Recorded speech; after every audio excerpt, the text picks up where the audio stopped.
J'ai entendu parler d'éducation positive, ma famille me reproche de tout laisser faire à mon enfant et je ne sais plus quoi faire. Le petit enfant, vers 18 mois, 2 ans, il veut être autonome et il veut être plutôt indépendant, passer de la dépendance à l'indépendance.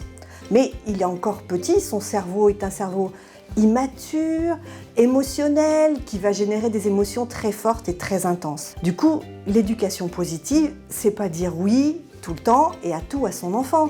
C'est l'écouter, le comprendre, décrypter ses émotions et y répondre. Il s'agit en fait de faire avec son enfant et de l'encourager.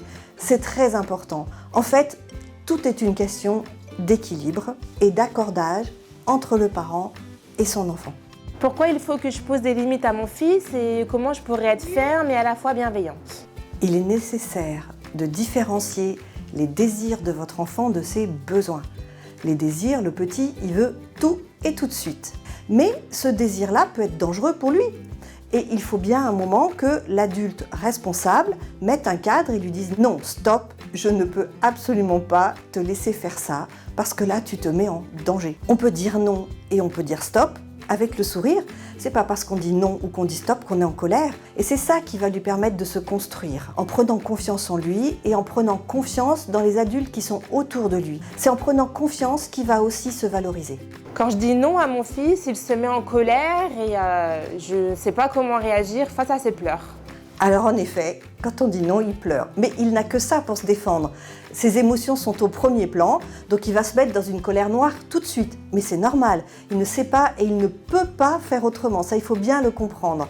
Ce qui est important, c'est de ne pas le laisser seul avec cette grosse colère. On s'approche de l'enfant, on le prend dans les bras, on reste en proximité. Et c'est cette proximité qui va permettre l'apaisement. Je ne sais pas comment dire non à mon fils. Est-ce que vous aurez des astuces pour qu'il puisse accepter le non à ce moment-là? Ne pas dire non, c'est vrai que c'est séduisant et c'est beaucoup plus simple, sur le coup. Mais à long terme, il va bien falloir qu'il se confronte aux autres, qu'il se confronte à l'école et à la maîtresse. Et la maîtresse, elle ne dira pas toujours oui. On peut dire stop, stop, qui est très court et très facile à comprendre. On rappelle qu'à cet âge, le cerveau de l'enfant a du mal à comprendre les formulations négatives. Au lieu de dire « ne cours pas », on dit « marche doucement » et là ça marche. Une autre chose qui est importante, c'est que le couple parental soit d'accord. C'est-à-dire que chaque parent a été élevé avec ses propres valeurs familiales, sa propre culture. Il faut trouver un terrain d'entente et tenir bon sur les mêmes valeurs. Et ça aussi, c'est vraiment important de faire ce point-là entre les parents, de se dire « cette valeur-là est importante, on va dire non et puis surtout, on va le tenir ensemble ». Au lieu d'éducation positive, essayons plutôt de parler de soins positifs et de réponses positives des parents aux besoins de leurs enfants et pas toujours à leurs désirs.